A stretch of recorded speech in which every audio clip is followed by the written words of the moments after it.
festival. Antes de mais nada, eu queria dizer que a mostra é apresentada pelo Ministério da Cultura, pelo Governo do Estado de São Paulo, pela Secretaria da Cultura e pela Ecofalante. E para fazer essa homenagem, eu queria convidar aqui o diretor da mostra, Chico Guariba, por favor.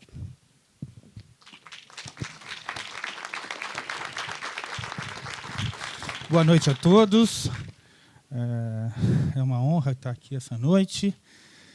Esse ano vamos estar homenageando o nosso querido, que dispensa apresentações, mas nosso querido cineasta, indigenista, Vincent Carelli.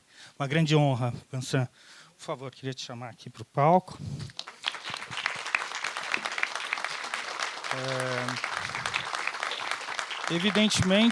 Evidentemente, essa é uma homenagem pelo conjunto da obra, né, pela importância da sua relação com a cultura brasileira, porque cultura brasileira, todo mundo faz parte da cultura brasileira, né, por essa relação com a cultura indigenista, pelos últimos filmes que compõem uma importância para a história brasileira fundamental. São os filmes mais importantes, considerados alguns dos filmes mais importantes já feitos para a história brasileira, do povo brasileiro.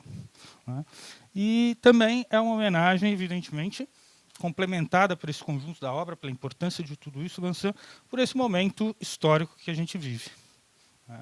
Um momento difícil, em que nós estamos tendo uma série de retrocessos no Brasil, e não há como não focar na sua obra, a importância da sua obra nesse momento.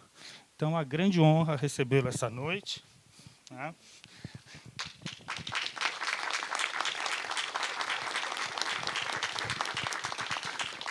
Cândida vai entregar um troféu da homenagem esse ano. Eu vou falar pouquíssimo, porque a gente vai dar... Vou passar a palavra para você, mas em seguida a gente vai convidar uma série de colaboradores seus para bater um bate-papo aqui rápido com a gente. Por favor. Obrigado, Felipe. Então, muito obrigado. Fico muito honrado com a homenagem. Esse é o ano das homenagens. Eu acho que, evidentemente, também pelo impacto e pela recepção de Martírio, não é? Eu acho que Martírio rompe quase, se tem a invisibilidade dos índios, a invisibilidade do Vindo nas Aldeias também, né? Marca um momento importante. E quero aproveitar para cumprimentar o festival, né? Eu acho que Ecofalante está em qual edição? Sexta. Né? Já tem outros festivais de cinema ambiental, mas nada comparado com o Ecofalante, no sentido, pelo trabalho de curadoria, realmente, de garimpar pelo mundo afora e trazer coisas que provavelmente não apareceriam por um edital de inscrição para festival. É um trabalho que vai às fontes, né, e traz sobre essa temática ecossocial, que é um dos temas mais vitais desse momento, né, nesse momento de anúncio de uma catástrofe ambiental do planeta. Eu acho que formar a plateia e também o catálogo, né, que eu já vi alguns outros, né, e toda a literatura, os textos que ele traz, eu acho que é um trabalho da maior importância, né. Bem, sobre o Vindo nas Aldeias, eu queria só dizer que é um trabalho que começou e quase em toda a sua trajetória é fruto de uma paixão, de uma vontade de fazer, né? Um trabalho um cinema que existiu por si mesmo, porque nos primeiros 18 anos não contou com nenhum subsídio brasileiro, muito pelo contrário, até muita perseguição política. não é? Então, um trabalho até hoje assim, feito na marra. Só existe porque a gente quis fazer, né? E espero que, se a gente fez alguma coisa nesses 30 anos, né, eu sempre penso, poxa, a gente poderia ter feito muito mais, né, se tivesse tido... espero que Martírio, justamente, inicie uma carreira com mais apoio, né? Embora que a gente não possa esperar, neste momento em que o país está derretendo, né, nenhum apoio ao cinema indígena, não é? Que passou a ser um tema para lá de secundário nessa tragédia, e nesse momento em que, mais do que nunca, somos todos índios, né? Como diria o Viveiros de Castro, né? E falando rapidamente de Martírio, né, eu acho que os índios Guarani Kaiowá dão uma lição de desobediência civil para esse país que está precisando tanto disso, né? E é evidente que eles não vê essa desobediência civil nessa perspectiva, né? Quer dizer, eles veem por uma questão de direito, né? Mas não deixa de ser, dentro da nossa perspectiva, né, um ato de desobediência, né, para quem, como dizem os índios, essa justiça de vocês não serve para nós. Nós não estamos incluídos, não é, nessa justiça, não é? Então, eu acho que Martírio revela também uma face oculta da história do Brasil, né? Tenta também é um filme endereçado ao Supremo Tribunal Federal, né? Toda essa reconstituição histórica, não é, vem contestar essa interpretação falaciosa da Constituinte de 88, né, com essa interpretação que instituiu o marco temporal. O que é o marco temporal? É dizer que aqueles índios que não estavam em suas terras em outubro de 88, né, não terão mais direito a elas, né? O que, no caso dos Guarani Kaiowá, e de outros mais, não é? É um golpe jurídico contra os direitos históricos dos povos indígenas. É evidente que muitos dos Guarani Kaiowá não estavam nessa data nas suas terras tradicionais, né, por uma ação violenta de deportação do Estado brasileiro, né? E, portanto, não adianta vir com esse papo cínico toda vez que se fala em terra indígena, que então vamos ter que devolver Copacabana para os índios, como disse o nosso ilustre Gilmar Mendes, ministro do Supremo, né? Essa frase é de um cinismo, e eu toda vez penso comigo mesmo, não se preocupe, ministro Gilmar Mendes, os índios que sucumbiram ao holocausto indígena brasileiro, que estavam em Copacabana, foram extintos e não vão reclamar Copacabana. Mas os Guarani Kaiowá reclamam uma reparação histórica do Estado brasileiro e exigem, querem voltar, estão voltando para lugares onde muitos das pessoas vivas nasceram, né? Portanto, é uma história relativamente recente, né? Se os judeus reocupam a Palestina em nome de um direito escrito na Bíblia, no caso dos Guarani Kaiowá, eles têm uma relação direta, né, ter nascido e ter seus parentes enterrados nessas áreas, né? Então, esse é o sentido do filme, enfim, o propósito do filme, e a gente fica muito feliz com a recepção e a vontade de ver essa nova face oculta da história do Brasil, que é o Estado brasileiro com relação aos índios.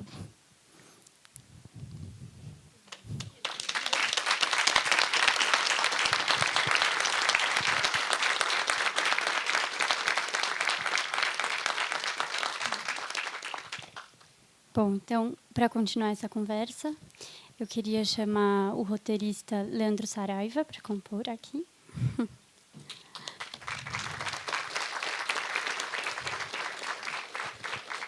O montador e colaborador do Vídeo nas Aldeias, Fábio Menezes.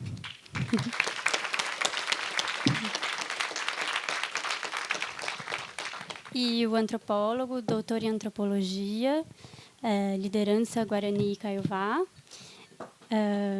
e personagem do filme Martírio, Tonico Benides.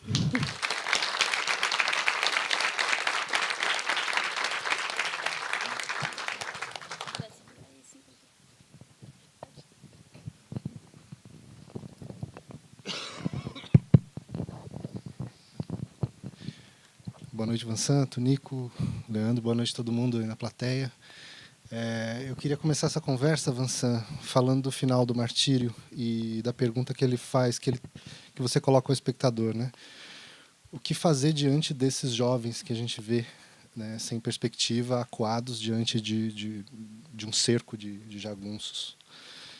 E é inevitável que o espectador volte a pergunta para você ou para si mesmo, falando, então, o que fazemos? E eu queria saber de você e do Tonico, como é que vocês respondem essa pergunta, ou como é que o Martírio responde essa pergunta, o que fazemos nós diante dessas imagens e diante dessa situação?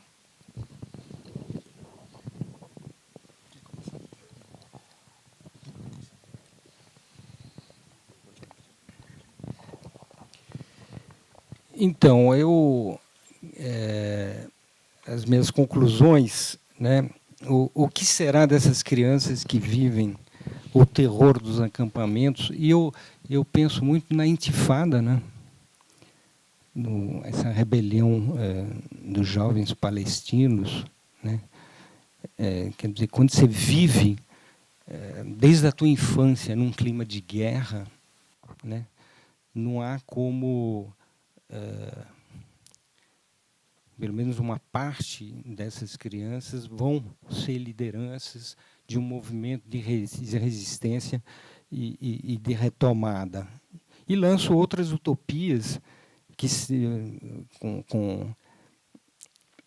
certamente, dificilmente ocorrerão, né? Será que o Estado brasileiro vai ter a coragem de assumir a sua responsabilidade por essa tragédia que se perpetua, né?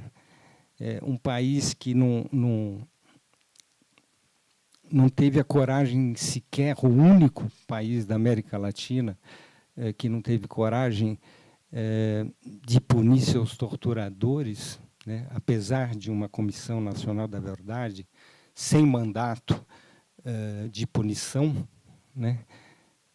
Se o país não teve sequer, né, a coragem de assumir isso, né, quanto mais a morte dos índios, né? E, bom, o Tonico, a gente acaba de entrevistar o Tonico relatou justamente, vou passar a palavra para você, como ele cresceu justamente nessa comunidade de Jaguapiré, no meio de um conflito. Boa noite a todos e a todas, né? Primeiro, eu quero agradecer a organização da Sexta Mostra Ecofalante, né, pelo convite, também pelo espaço para assistir o Martírio, né? Bom, essa é uma pergunta que vai perdurar, né, por muitos anos ainda, né? Bom, eu acho que uma das respostas, assim, resumindo, a resistência por parte dos povos mesmo, da geração, né? E essa vontade infinita em voltar e viver dignamente como vivia antes, né? Pelo menos pensar, né? Nessa memórias quando eu era criança, eu sempre relato, né? Quando ouvia os relatos, as narrativas da pessoa mais idosa, do meu avô, do meu pai, que já foram falecidos. E apresenta essa esperança em que teu antepassado viveu muito bem naquele espaço, naquele lugar, então, e no momento em que você se encontra num local complicado, num lugar difícil de acessar recurso, no momento de miséria, enfim, ao mesmo tempo você escuta uma história boa, uma história em tal lugar que se vivia muito bem, tinha coisas importantes, significativas, tal, principalmente alimentação, rios, enfim. E isso uma transmissão de conhecimento para a geração, que um futuro de que hoje está tudo difícil, né? Tá complicado, mas no futuro você vai viver bem ou razoável melhor. Mas para isso você tem que lutar agora, né? E como explica o Evangelho, você vive bem pós-morte, né? Depois da morte que você vai viver bem, mas no caso do Guarani não, ele quer viver bem ainda enquanto tiver a vida, né? Também nessa linha, né? Então essa geração nova que darão resposta, porque ele hoje quer viver muito bem, quer viver bem, mas o espaço em que se encontra hoje, ele não consegue viver bem como a história apresenta a geração, né? A geração nova, por exemplo, apresentada que num passado muito recente, né? Final de 40, 70, se você mapear, recuar um pouco, até na década de 50 ainda, os Guarani nunca tinham passado fome, por exemplo, nunca tinha pedido a comida, né? Nunca precisava de cesta de alimento, porque o recurso e até mesmo de intervenção, por exemplo, falar de intervenção externa para salvar ele da situação, e não precisava, porque ainda se encontrava no espaço mais amplo, onde oferecia esse espaço onde se encontrava ainda todo tipo de recursos naturais, desde frutas, caça, pesca, roça. Então, e hoje se encontra em lugar diferente, sem mais floresta, sem mais rio para pescar, sem mais espaço para plantar, para produzir seus próprios alimentos. Mas há essa história recente de que o pai dele vivia muito bem, não passava fome, mas ele está passando fome, né? Ele está numa situação de miséria, passando fome, precisa ir à rua, pedir pão, enfim, se encontra numa situação humilhante, né? E quando se submete ele a um trabalho, por exemplo, no canavial ou na outro trabalho, também é submetido num trabalho degradante também, né? Então, diante disso, se encontra em estado de tristeza, ao mesmo tempo em situação revoltante, né? Ou seja, no momento que eu falo, e são bastante, né? São muitas gerações, tem mais de hoje, se a gente somar, tem mais de 20 mil que já nasceu e cresceu nesse contexto, né? E enfrentando todo tipo de diversas vidas, enfim, passando fome, miséria, submetido a um trabalho degradante, mas estão lá crescendo nesse contexto. E o que fica muito claro, acho que a partir do martírio, a partir de todas as visitações das pessoas daqui de São Paulo, de outros lugares do Brasil, ao visitar Mato Grosso do Sul, se percebe que ali existe um movimento permanente, né? Resistente permanente, estão lá lutando, eles sofrem cerco de pessoa armada, perde parente, atropelamentos, enfim, ele é perseguido, liderança é assassinada na frente da família. Existe todas que já foi divulgada amplamente, né?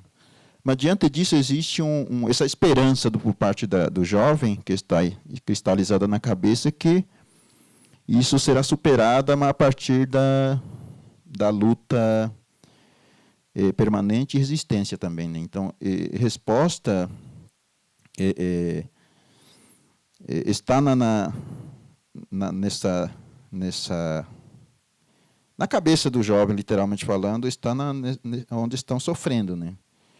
Porque, a princípio, essa geração, tipo assim,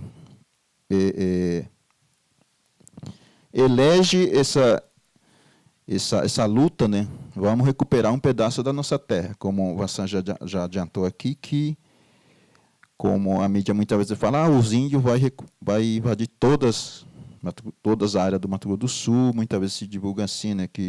Só que, a princípio, ele quer uma parcela, né? Todos estão cientes. A princípio, que o Mato Grosso do Sul sofreu colonização um século, né? 100 anos. Em 1917 foi criada a primeira reserva. Então, 100 anos de colonização, ou seja, a presença pós-guerra do Paraguai.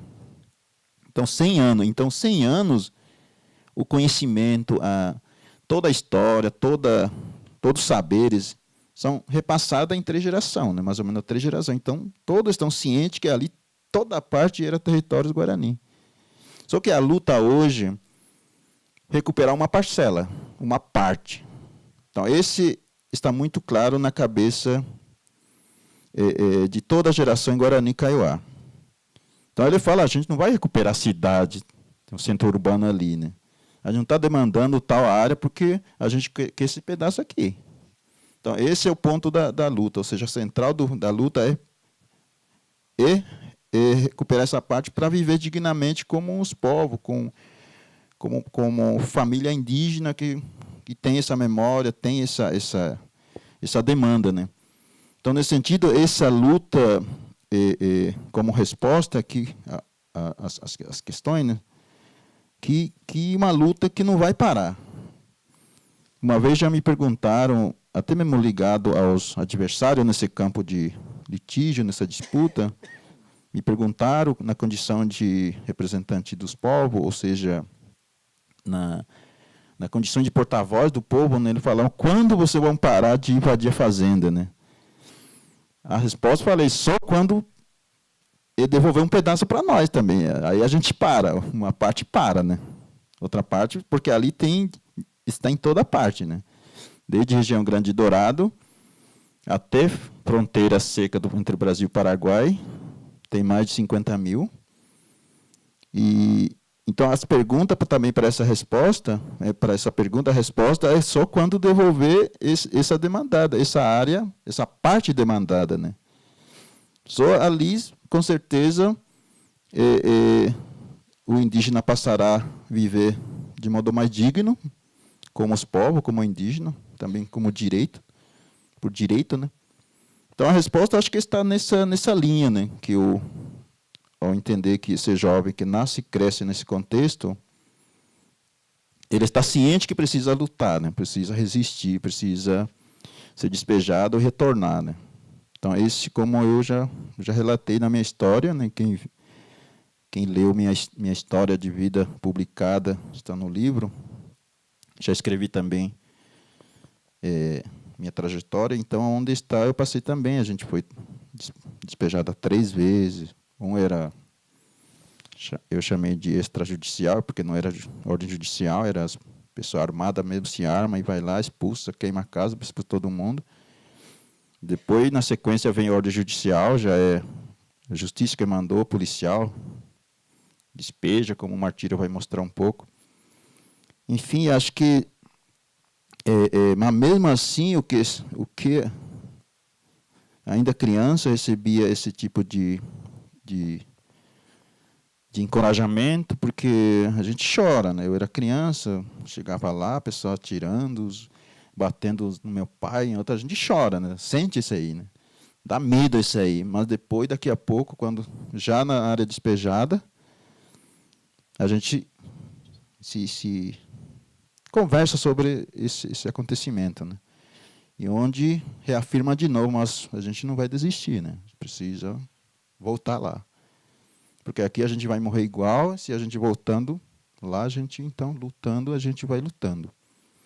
Então, nesse sentido, essa luta dos Guarani Kaiowá, que o martírio resume muito bem, e mostra um pouco no martírio os adversários, né? Esses poderes, Eu sempre falo para os meus parentes, muitas vezes, quando generaliza muito, né? O brancos contra nós. Acho que não é assim também. Sempre falo que não é. Nem todos brancos, generaliza bastante, né? E eu falava, não, uma parte depende o pensamento de uma classe ou de uma posição política, muitas vezes dominante. Uma parte, sim, né? Eu acho que eu sempre, na condição de professor também, sempre falo que nem todo branco, a posição dele de modo similar, igual ao todo, né? Então, e muitas vezes também, hoje em dia, estudando bastante, viajando, também entendo que também muito não indígena brasileiro, hoje já nasceu, cresceu aqui no Brasil, também não conhece o que está acontecendo, né? Então, nesse sentido que o martírio, eu acho que é muito fundamental. Porque ele acaba levando um acontecimento que muitas vezes na história oficial, como acontecesse somente lá em 1600, 1700, e muitas vezes a gente sabe que a escola oficialmente passa aquela história dessa época, né? E o martírio acaba mostrando que isso acontecia lá, mas hoje continua acontecendo, né? Então, eu acho que essa parte importante para a área de educação, para a área de história, para a área de sociologia, enfim, para toda a área de direito, que esse tipo de violência, muitas vezes sistematizada, formal, acontecia lá no passado, mas continua acontecendo hoje, reproduzida de modo mais sofisticado ainda, né? Tentando substituir os direitos, ameaçando um direito conquistado, enfim. Que eu nasci, o meu avô já estava lutando pela recuperação da terra, demandando regularização. Enfim, 30 anos depois conseguimos regularizar 2.000 hectares, né? E eu acho que outras crianças também, nesse contexto de luta pela recuperação da terra, pela demarcação, algum dia, hoje na minha aldeia, onde estou, hoje, né? Depois de meu pai falecido, tudo machucado, meu tio não recuperou mais perna, outros ficou todos, assim, quebrado, outro perdeu visão, outro perdeu a cabeça, assim, 20 anos depois, hoje, pelo menos aquela geração, tem um espaço razoável para eles viver de modo mais digno, né? Para ter seus espaços de roça, para ter uma criação de animais, para ter uma escola para estudar, para ter uma assistência à saúde, pelo menos um espaço razoável, mas depois de muitas lutas, né? Depois de muitas resistências, depois de muitas se encoraja também. E o apoio acho que de não indígena que tem essa posição favorável também à luta, né? Que reconhece que a luta indígena também é uma luta justa, uma luta digna, né? Então, nesse sentido, aquele que acompanhou a história do Guarani desde o final de 70, 80, 90, 2000, também aqui presto também nosso agradecimento a essa pessoa que reconheceu a luta, e o Vassan e a equipe que registrou essa realidade, e hoje o martírio apresenta isso a todas as populações, a todas as gerações brasileiras, né? Em toda a parte do Brasil e fora do Brasil, que essa luta permanece e continua, né? Então, assim, eu quero encerrar, quero mais uma vez agradecer pelo espaço, né, pela atenção também, para para que a pessoa que não conhece o Mato Grosso do Sul, pelo menos através do martírio, vai acessar essa realidade. Muito obrigado.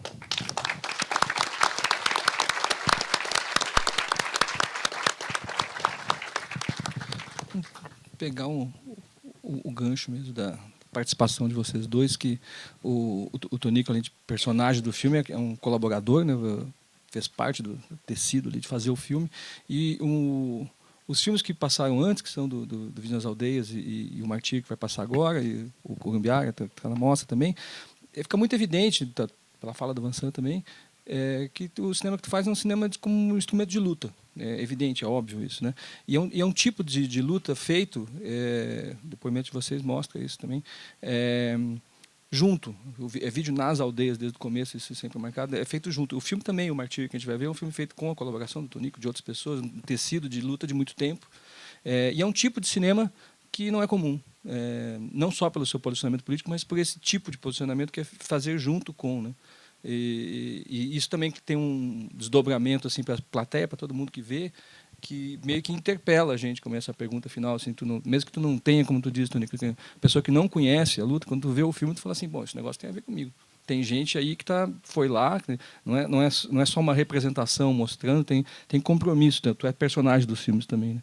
Então, minha pergunta para vocês dois, já te como homenageado, Vincent, assim, como é que vocês veem esse tipo de cinema, assim, essa atividade de cinema sendo feito junto como uma parte da cultura nacional, como disse o Chico no começo, né, mas como um tensionamento da cultura também, porque não é mais um filme, nunca é um filme diferente, né? E como é que é a posição de ser cineasta desse jeito no mundo hoje, em relação aos teus colaboradores, teus parceiros indígenas e circulando no mundo branco, porque essa altura tem as homenagens, tem uma figura pública de cineasta, né, como os outros, só que não é como os outros, tu é diferente. Como é que tu vê isso? E como é que tu, como colaborador, como antropólogo também, que participa dos filmes, vê esse tipo de cinema diferente que é feito, né? Bem, resumindo bem rapidamente, eu acho que eu entrei nessa história para o cinema sem querer, né? Não era nem a minha intenção e nem a minha ambição ser cineasta, né? Eu começo esse experimento, né, de oferecer para os índios essa possibilidade de se apropriar da sua imagem, não é? Em 86, e desde 69 eu estava envolvido com os índios, né? Então eu já foi mais uma ferramenta, não é? E na verdade foi um experimento. Fui convidado para um ritual, fui filmar e sempre a característica é participativa, porque a demarche era filmar e mostrar e provocar justamente o interesse dos índios, que imediatamente assumem a direção. É possível ter a nossa imagem na tela, então vamos filmar isso, vamos filmar aquilo, vamos reviver aquilo, não é? Então já começa com uma câmera aberta, né, à direção dos índios, né? E eu acho que pelo menos a primeira década de produção, né, são uma série de filmes. Acho que quem esteve na sessão passada viu algumas coisas, Arca dos Ué, Espírito da TV, né? Os filmes que decorriam dessa provocação e dessa brincadeira com os índios, né, desse estímulo, né, eram filmes que eram para demonstrar o interesse que os índios tinham pelo audiovisual, né, e tentar arrecadar fundos para explicar, acontece isso, nesse lugar aconteceu assim, nesse lugar. Então, é uma série de filmes que serviam a manter o filme, o projeto andando, né?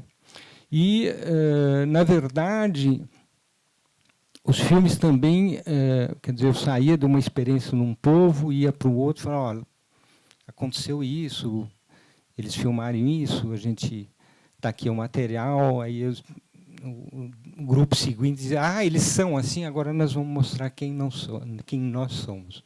Né? Então, irradiar, né, essa circulação de imagens e principalmente irradiar no mundo indígena, né, experiências positivas, né, de resistência, de recuperação da autonomia política, econômica, cultural, não é? E histórias que pudessem inspirar outros povos, né, nesse movimento. Né? Eu tive muito pouco interesse nesse começo de carreira, embora eu tivesse começado a filmar, por exemplo, Corumbiara nessa época, né? Acho que são duas coisas paralelas. Eu estava muito mais interessado em irradiar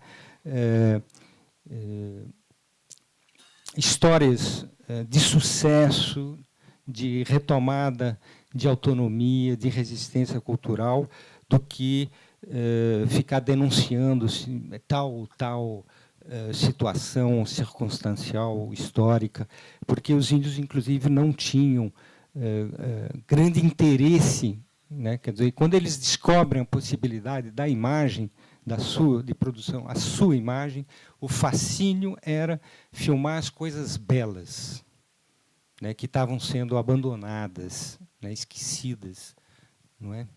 Esse que é o ímpeto deles, e assim seguiu o projeto, né? E agora, já com 60 anos, eu comecei essa série, né, mais pessoal, mais reflexiva, né, de um balanço de uma trajetória, não é? E aí, falando de coisas mais graves, genocídio de índios isolados em Corumbiara, né? Genocídio de índios com mais de 500 anos de convívio com a sociedade nacional, né? O genocídio contemporâneo do século XXI no Brasil, por incrível que pareça, né? E ainda tem alguns capítulos, o próximo capítulo será uma temática um pouquinho mais complexa, é como a entrada num sistema capitalista desestrutura uma sociedade igualitária, né? Que é justamente, eu acho que o Brasil nunca tem dinheiro para a questão indígena, mas quando tem um interesse geopolítico numa área específica, com recursos específicos, aí é um derrame de dinheiro, né? Como ferramenta, instrumento de cooptação de lideranças, né? Então, o próximo será sobre essa temática, né?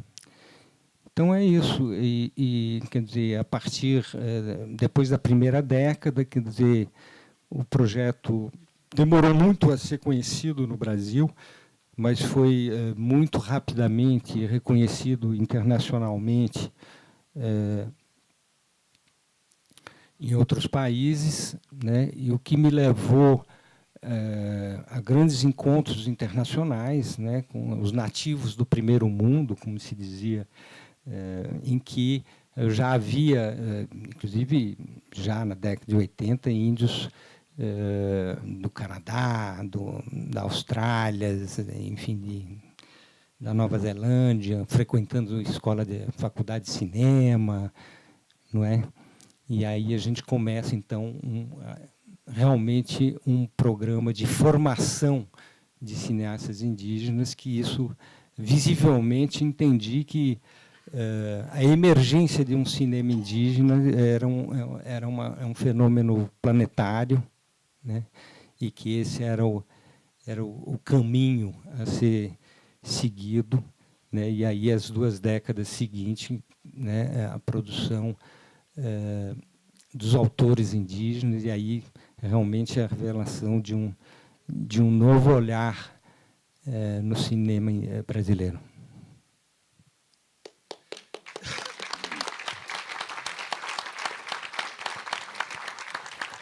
Bom, para mim acho que é um desafio, né, Vansan e outra equipe fazer esse tipo de filme, né, que não é filme de ação, né, de romântica, não é, acho que não se enquadra em nenhuma linha quase, né. Acho que eu não sei se terror não é, mas exatamente, mas é um novo, vai ter que receber outro novo nome, né. Bom, é um desafio, né. Para quem vai, principalmente para o indígena que muitas vezes, por exemplo, no caso de suicídio que comecei a investigar em final de 80, que os parentes não queriam mostrar, não queria que fosse filmado essa prática de suicídio por enforcamento, por exemplo, estava lá pendurado e os parentes não permitiam que fosse filmado. Então quem quisesse filmar não podia, né? Por causa da cultura, enfim. Então, muita realidade não queria que ele filmasse e achava que pode ser ruim, pode ser negativo. Então, há esse desafio, mas hoje, no último tempo, foi superado, principalmente depois daquele movimento que todos conhecem muito bem, que somos todos Guarani Kaiowá, né? E acho que esse foi um dos, para mim, assim, que eu também insisti, forcei a avançar para que voltasse a fazer esse último trabalho. Ele tinha filmado 88 e depois. Mas só que depois desse movimento, somos todos Guarani Kaiowá, que estava em várias capitais do Brasil, né? Aqui, todo esse movimento, todos filmando, todos compartilhando um resumo desse todo o movimento. Acho que naquele momento, foi para mim muito significativo para eu, particularmente, com outra liderança, precisamos apresentar um filme, né? Mas aí o Vassan e outro falaram, não, a gente não tem recurso, não tem como, ninguém vai financiar para mostrar uma realidade desse tipo de situação em que se encontra os Guarani Kaiowá atacada, sofrendo violência, assassinatos. Quem que vai querer financiar isso? Ninguém vai querer, né? Mas só que quando o movimento Guarani Kaiowá começou a pipocar em toda parte, naquele momento eu entendia que existia muitos movimentos brasileiros em vários lugares do Brasil. Quando eu postei naquele rede na internet, no Facebook, na Tiguaçu, né? Quando postei todos 1 minuto, 2 minutos, centenas de pessoas imediatamente acessava e assistia, né?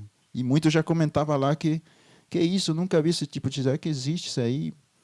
Será que esse acontecimento aí no Brasil, né? Então, aí entendia que muitos brasileiros e brasileiras desconheciam, ou seja, de fato não conhecia, né? Então, naquele momento, eu realmente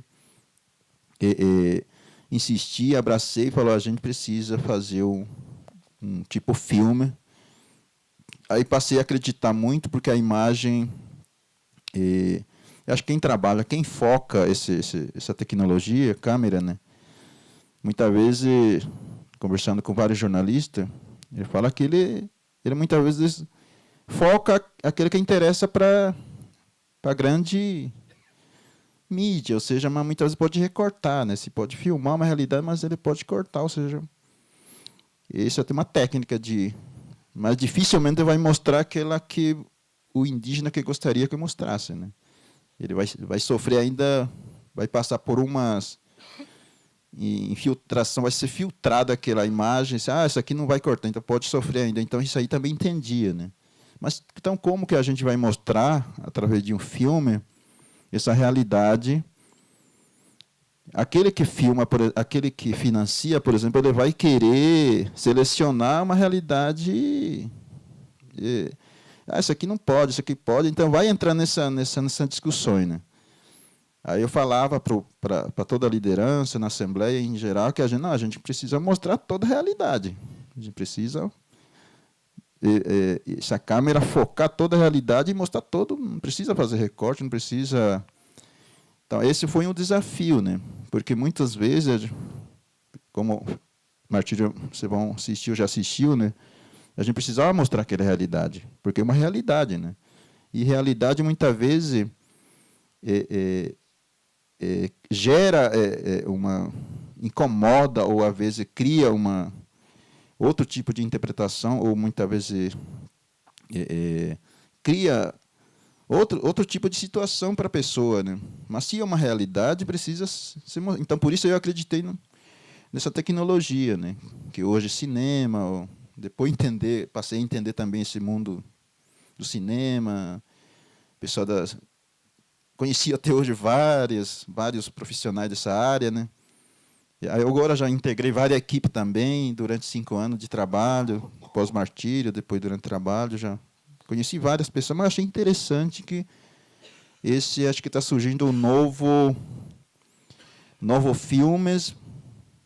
Eu acho que novo autor, no caso, indígena participando, né? Indígena participando como parte da equipe, ao mesmo tempo personagem, ao mesmo tempo sujeito, ou parte da direção, enfim. Eu acho que outra história nessa área de cinema está se iniciando, a meu ver, né? Então, nesse sentido, mas é um desafio ainda, né? Porque existe a dificuldade, né? A gente reconhece, eu mesmo, quando conversei com toda a equipe, entendendo um pouco a história, a trajetória, desafio, eu entendo que há ainda dificuldade aí há também adversário nesse campo, né? Nessa área de trabalho, né? Porque outro que mostrar o indígena a parte boa do indígena, enfim, mas ele não quer mostrar aquela violência, aquelas perseguições, aquelas violações. Não, esse aqui não, ele quer recortar, né? Isso, então, é um desafio ainda, mas que o martírio um pouco está quebrando, ou seja, está quebrando essa barreira. O cinema, acho que hoje está se abrindo, tipo assim, reconhecendo que precisa mostrar sim essa realidade, porque essa realidade é do Brasil, e o brasileiro, para se entender que ele realmente está no Brasil, é brasileiro, precisa conhecer a história em que ele está, né, onde está o seu país, na verdade, né? Porque eu acho que qualquer país onde nasceu cada nacionalidade, ele precisa conhecer a história do seu país. Muitas vezes é para não repetir aquela realidade, ou seja, para discordar também com a situação em que está outros brasileiros, né? Então, acho que para isso o martírio é importante, né? Porque muitas vezes o brasileiro se choca quando acontece com nacionalidade de outro país. O que está acontecendo lá em outro país, muitas vezes está acontecendo bem aqui também, de modo muito igual, né? Então, acho que o martírio um pouco trabalha nessa linha para que o próprio brasileiro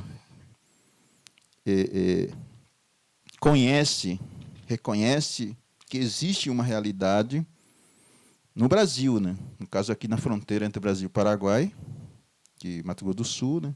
Em outro lugar também, que existe essa realidade. Mas como isso mostrar, escrever uma tese, ninguém vai ler uma tese, por exemplo, de 300 páginas, só que fazendo um filme como 40, 50 ou 1 hora, acho que a pessoa assiste e consegue entender um pouco rapidamente, não precisa sentar num banco de mestrado, doutorado, para entender aquela realidade, né? Então, nesse sentido, eu acredito muito no cinema hoje, né?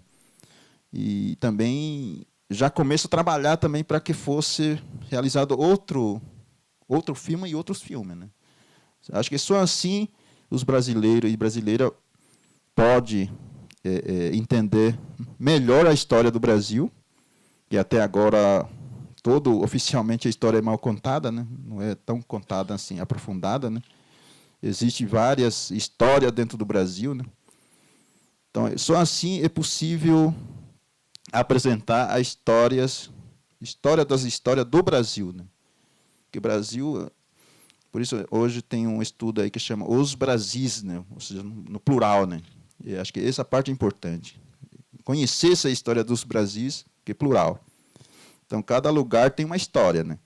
Cada lugar aconteceu aconteceu ou está acontecendo, né? Eu acredito que somente um pessoal da câmera é possível apresentar melhor e de modo muito mais, acho que mais eficácia, ou seja, com eficácia, né? Ou seja, com mais, sei lá, com mais competência, não sei se nessa linha, mas do que uma tese, você pesquisa 3 anos, depois só 5 ou 6 pessoas lê.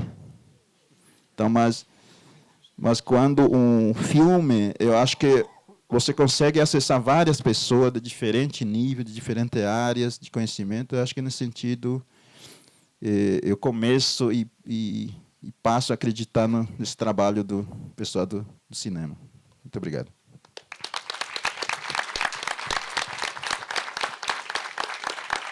Bom, queria agradecer ao convite do Chico, da Cândida, da equipe do festival, da oportunidade. Queria agradecer ao Vansanto, ao Nico, ao Leandro. Foi uma honra. Obrigado. A plateia e também pode fazer suas considerações. Não, eu desejo a vocês uma boa sessão, né? E que todo mundo se considere parte dessa missão de difundir esse filme, né? Então, agradeço a presença de todos, agradeço a homenagem ao Ecofalante, não é? E boa projeção para vocês. Quero também agradecer em nome do meu povo, Guarani Kaiowá, né, que amanhã, dia 14, vai completar 1 ano o Clodiodo, que foi quando aconteceu aquele conhecido como o Massacre de Carapó, Mato Grosso do Sul. Amanhã completar 1 ano o assassinato do Clodiodo, né? E hoje estão se reunindo lá para avaliar, discutir a situação, porque o martírio, depois do martírio, continua acontecendo muitas violências, muito assassinato. Então, nesse sentido, continua nós, Guarani Kaiowá, já que aconteceu aquele movimento, somos todos Guarani Kaiowá, luta pela justiça, luta pela dignidade, que continua esse movimento, que continua essa defesa nosso direito, porque a gente sabe que todos conhecem que nossos direitos constitucionais garantidos pelo próprio povo brasileiro estão sofrendo ameaça em Congresso, né? Que continue, a gente, como povo Guarani Kaiowá, já recebemos esse apoio nacional e internacional naquele momento, que não parou mais, e resultando do filme, muitos colaboradores que pagaram, colaborando para que saísse esse filme. Então, graças a esse apoio, a gente vai assistir filme, Martírio, e continua lembrando do Guarani Kaiowá, que estamos lá sempre lutando pela justiça e pela vida mais digna. Obrigado.